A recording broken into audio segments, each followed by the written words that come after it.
नमस्कार, news point लेकर हाजिर हूं मैं राजीव। दोस्तों, नरेंद्र मोदी इन दिनों एक यात्रा कर रहे हैं। जी हां, एक यात्रा पर नरेंद्र मोदी निकले हुए हैं और उस यात्रा का नाम है ऑपरेशन सिंदूर यात्रा। सही सुन रहे हैं आप, ये ऑपरेशन सिंदूर यात्रा दरअसल ऑपरेशन सिंदूर को भुनाने की यात्रा है और इस यात्रा को जारी रखते हुए नरेंद्र मोदी राजस्थान, गुजरात, पश्चिम बंगाल से होते हुए आज बिहार पहुंच गए, पटना पहुंच गए हैं और जल्द ही मोदी उत्तर प्रदेश और मध्य प्रदेश में भी पहुंचने वाले हैं और ये यात्रा कब तक जारी रहेगी पता नहीं। लेकिन आप जानते हैं कि राजस्थान और मध्य प्रदेश में तो बीजेपी की सरकार बन चुकी है 2 साल पहले 2023 में। गुजरात में 2 साल बाद चुनाव है, लेकिन अभी पहले बिहार फिर बंगाल के चुनाव होने हैं और इसी साल बिहार में चुनाव है, अगले साल बंगाल में होना है, असम में होना है। एक लंबी यात्रा शुरू हो गई है नरेंद्र मोदी की और साथ साथ लंबी यात्रा चुनावों की भी होगी। और मोदी की दिली ख्वाहिश है कि किसी तरह इन राज्यों में बीजेपी की सरकार वो बना दें, खासकर बिहार में, बंगाल में। बिहार में तो नीतीश कुमार को पलटी मरवा कर मोदी ने सत्ता हासिल कर ली थी और अभी भी सत्ता पर हैं, लेकिन पश्चिम बंगाल में बार बार ममता बनर्जी के सामने मोदी पस्त हो रहे हैं। ऐसे में उनकी सारी चिढ़ उनके भाषणों में निकलती है। पिछले चुनाव में नरेंद्र मोदी ने, आपको याद होगा, कहा था दीदी ओ दीदी, और दीदी ओ दीदी किस अंदाज में मोदी कहते थे ये सभी को याद होगा। अब आज मोदी पश्चिम बंगाल पहुंचे तो उन्होंने ममता के बरक्स निर्ममता कहकर, ममता के आगे निर्ममता कहकर फिर से ममता बनर्जी को अपमानित करने की कोशिश की है। मुर्शिदाबाद और मालदा में हुई हिंसा का जिक्र करते हुए नरेंद्र मोदी ने निर्ममता शब्द का जिक्र किया और बता दिया कि चुनावी खेल की शुरुआत वो कर चुके हैं। हालांकि ममता बनर्जी ने भी फौरन ही मोदी के वारों पर पलटवार किया और सिंदूर के सियासी इस्तेमाल के लिए उनकी आलोचना की। आइए जरा पहले नरेंद्र मोदी को सुनते हैं, उनकी एक छोटी सी बाइट, और उसके बाद ममता बनर्जी ने तुरंत प्रेस कॉन्फ्रेंस की और वहां पर सिंदूर का मतलब समझा दिया नरेंद्र मोदी को ममता बनर्जी ने। वो भी देखेंगे, लेकिन पहले नरेंद्र मोदी को सुनिए। यहां मुर्शिदाबाद में जो कुछ हुआ, मालदा में जो कुछ हुआ, वो यहां की सरकार की निर्ममता का उदाहरण है। दंगों में गरीब माताओं बहनों की जीवन भर की पूंजी राख कर दी गई। तुष्टीकरण के नाम पर गुंडागिर्दी को खुली छूट दे दी गई। जब सरकार चलाने वाले एक पार्टी के लोग, विधायक, कॉरपोरेटर, तो यह निर्ममता शब्द का इस्तेमाल करते हुए उन्होंने आगे सिंदूर की भी बात की और सिंदूर खेला। और चूंकि बंगाल में सिंदूर खेला, आप जानते हैं, एक त्योहार के रूप में मनाया जाता है दुर्गा पूजा के समय, दशहरे के समय, और इसको और ऐसे भी कई ओकेजन पर सिंदूर का इस्तेमाल बिहार और बंगाल में काफी होता है, तो वहां पर सिंदूर का जिक्र किया। लेकिन इसके बाद क्या होता है कि पलटवार करती हैं, प्रेस कॉन्फ्रेंस करती हैं आकर ममता बनर्जी, और जो कहती हैं जरा सुन लीजिए। But please remember, every woman, they have a respect. They take sindoor from their husband. But PM Modi is saying just like, you are not the husband of everybody. Why you are not giving sindoor to your missus first? Sorry to say, I should not go into all this matter, but you compel us. You compel us in the name of Operation Sindoor, the Bengal operation. तो यह सुन लिया आपने, ममता बनर्जी कह रही हैं कि सिंदूर जो है वो हस्बैंड देता है और आप अपनी पत्नी को, अपनी मिसेज को सिंदूर क्यों नहीं देते हैं। और ये बात उसके बाद कह रही हैं कि सॉरी टू से, आपने मुझे मजबूर किया, हम लोगों को मजबूर किया, ये सब कहने के लिए। इधर मोदी अब पटना पहुंच चुके हैं, जहां उन्होंने रोड शो किया और अपना स्वागत सत्कार करवाया। कल मोदी रोहतास जाएंगे, बिहार में ही, लेकिन मोदी के दौरे पर कांग्रेस और आरजेडी ने मोदी के खिलाफ मोर्चा खोल दिया है। कांग्रेस ने तो आज बाकायदा प्रेस कॉन्फ्रेंस कर बताया कि एक चुटकी सिंदूर की असली कीमत और इसके मायने क्या हैं। आइए जरा सुन लेते हैं रागिनी नायक को, कांग्रेस प्रवक्ता आज प्रेस कॉन्फ्रेंस कर रही थी और एक चुटकी सिंदूर की क्या कीमत है, असली कीमत है और इसके क्या मायने हैं वो समझा रही थी, बता रही थी नरेंद्र मोदी को और उनकी पार्टी को। सुनिए। सेना के शौर्य पर सियासत करते हैं, सेना के शौर्य पर सियासत करते हैं, वर्दी की कीमत क्या जाने, जो सूनी मांग को इंसाफ दिला ना सके, वो मांग में सिंदूर की कीमत क्या जाने।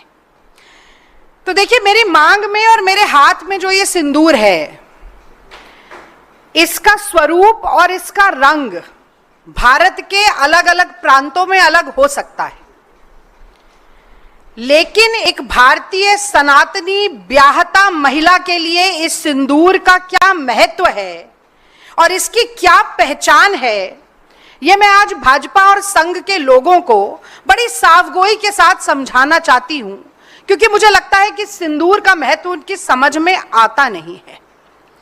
तो देखिए, सिंदूर प्रतीक है।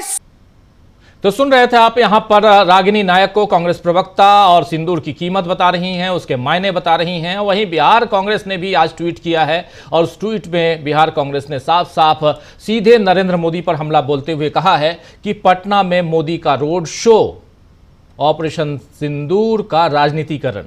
रोड शो क्रॉस यहां पे है, ऑपरेशन सिंदूर का राजनीतिकरण यहां राइट का चिन्ह है। प्रधानमंत्री नरेंद्र मोदी, राष्ट्रवाद के नाम पर बिहार को बेवकूफ बनाना बंद कीजिए। बिहारियों को दिखावा नहीं, असली विकास चाहिए, रोड शो नहीं। कांग्रेस ने एक और ट्वीट किया है दोस्तों, और ट्वीट कर बताया है कि सारे उद्योग गुजरात में लग रहे हैं और बिहार को 5 किलो अनाज की भीख मोदी दे रहे हैं। ये देखिए, गुजरात को उद्योग और बिहार 5 किलोग्राम राशन, बिहार सब देख रहा है। ये बात यहां पर कांग्रेस पार्टी लिख रही है। ये सारे हमले बता रहे हैं कि बिहार में अब बीजेपी अपना दबदबा कायम करने की जितनी कोशिश कर ले, जितनी भी कोशिश करेगी, उसे आरजेडी के साथ साथ अब कांग्रेस पार्टी के आक्रमणों का भी सामना करना पड़ेगा। इधर राहुल गांधी ने हाल के अपने पुंछ दौरे के बाद आज प्रधानमंत्री को एक खत लिखकर वहां की दशा का वर्णन किया है और साथ ही अपील की है कि जल्द से जल्द ठोस और राहत वाला पुनर्वास पैकेज उपलब्ध कराया जाए। यह चिट्ठी देख लीजिए, राहुल गांधी ने आज प्रधानमंत्री नरेंद्र मोदी के नाम ये चिट्ठी लिखी है। आपको बता दूं कि राहुल गांधी ने अपने दौरे में अलग अलग जगहों के हाल देखे थे और लोगों से चर्चा की, उसका वीडियो शेयर किया। आज ही जारी किया है एक वीडियो भी, पूरा वीडियो, उस वीडियो को भी ले आता हूं आपके सामने। उस वीडियो में क्या कुछ है, थोड़ा सा, एक छोटा सा उस वीडियो का एक हिस्सा जरूर दिखा दीजिए और चर्चा आगे बढ़ाते हैं। दरअसल राहुल गांधी पुंछ गए थे और पुंछ में राहुल ने लोगों से वादा किया था कि वो उनकी तकलीफ प्रधानमंत्री तक लेकर जाएंगे और आज राहुल गांधी ने अपने वादे को पूरा कर लिया है। ये देखिए वीडियो। आ जाओ।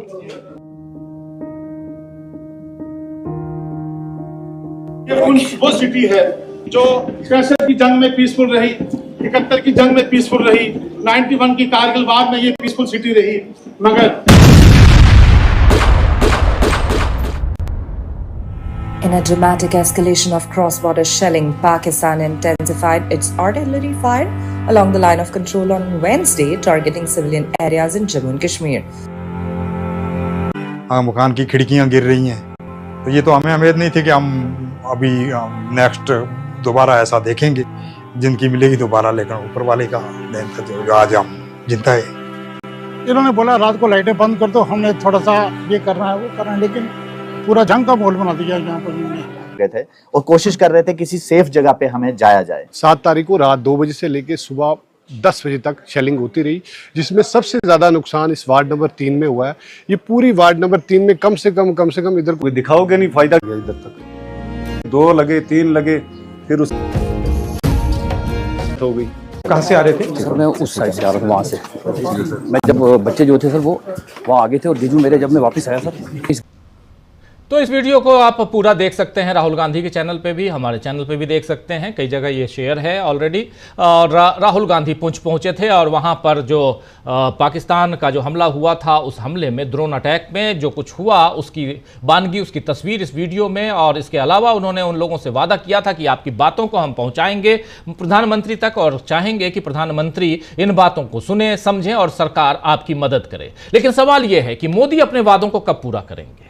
पुराने वादों को तो उनकी पार्टी की तरफ से जुमला बता दिया जाता है। आपको याद होगा 15 लाख भी जुमला बताया गया था कि सबके खाते में 15 लाख रुपए आएंगे। दरअसल मोदी अब भी 2014 वाले जमाने में अटके हैं। उन्हें लगता है कि एक बार उनके नाम की लहर चल पड़ी है तो हरदम ही वो ऊंची उठी रहेगी। लेकिन आप जानते हैं कि नेचर यानी प्रकृति का तो सिद्धांत है कि समय और लहरें किसी का इंतजार नहीं करती दोस्तों। तो ऐसा लग रहा है कि मोदी नाम की लहर, जी हां, मोदी नाम की लहर अब वापस लौट चुकी है। समुद्र को आप देखे होंगे, समुद्र में लहरें आती हैं और चली जाती हैं, अपने साथ बहुत कुछ समेट कर भी कई बार चली जाती हैं। लेकिन मोदी अब भी अपने प्रभाव के मुगालते में है। हालांकि जिस तरह घर घर सिंदूर अभियान में बीजेपी फंसती जा रही है, उसमें यही दिख रहा है कि अब कोई लहर, कोई सुनामी मोदी और बीजेपी की चुनावी नैया पार नहीं करा सकती। लेकिन यहां एक ब्रैकेट में एक बात जरूर कहूंगा कि इलेक्शन कमीशन जिंदाबाद। खैर, भावनाओं का खेल करके मोदी ने बार बार सत्ता हासिल की, लेकिन इस बार महिलाओं की भावनाओं के साथ खिलवाड़ बीजेपी को भारी पड़ सकता है, और खासकर बिहार और बंगाल में। इसी तरह सेना के शौर्य को अपना बताने का काम नरेंद्र मोदी कर रहे हैं, लेकिन जो असली सवाल सेना की तरफ से उठ रहे हैं, क्या सरकार उस पर ध्यान देगी? यह बात यहां इसलिए रख रहा हूं क्योंकि आज ही एयर चीफ मार्शल, जी हां, एयर चीफ मार्शल वायुसेना के प्रमुख अमरजीत सिंह ने रक्षा उपकरणों की आपूर्ति में हो रही देरी पर गंभीर चिंता व्यक्त की है, और वो भी रक्षा मंत्री के सामने। उन्होंने कहा है कि कई बार सौदों पर हस्ताक्षर करते समय ही यह पता चल जाता है कि संबंधित सिस्टम समय पर उपलब्ध नहीं होंगे। वायुसेना प्रमुख का यह बयान आज एक प्रेस कॉन्फ्रेंस के दौरान आया है दोस्तों, जिसमें उन्होंने स्वदेशी लड़ाकू विमान तेजस MK-1 और तेजस MK-2 और उन्नत मध्यम लड़ाकू विमान AMCA के प्रोटोटाइप में देरी का मुद्दा उठाया है। एयर चीफ मार्शल ने यह बातें रक्षा मंत्री राजनाथ सिंह की मौजूदगी में कही है। भारत और पाकिस्तान के तनाव के बीच अगर एयर चीफ मार्शल को यह सब कहना पड़ रहा है तो इसका क्या मतलब निकाला जाए? क्या यह सब सीधे सरकार की कमियां मानी जाए? सरकार की कमियां गिनाएंगे तो सरकार को नाराजगी हो जाती है, सरकार को परेशानी हो जाती है, सरकार आपके तरफ आने लगती है। हालांकि बीजेपी नेताओं का बस चले तो वे इस बयान पर भी कोई उटपटांग टिप्पणी कर देंगे।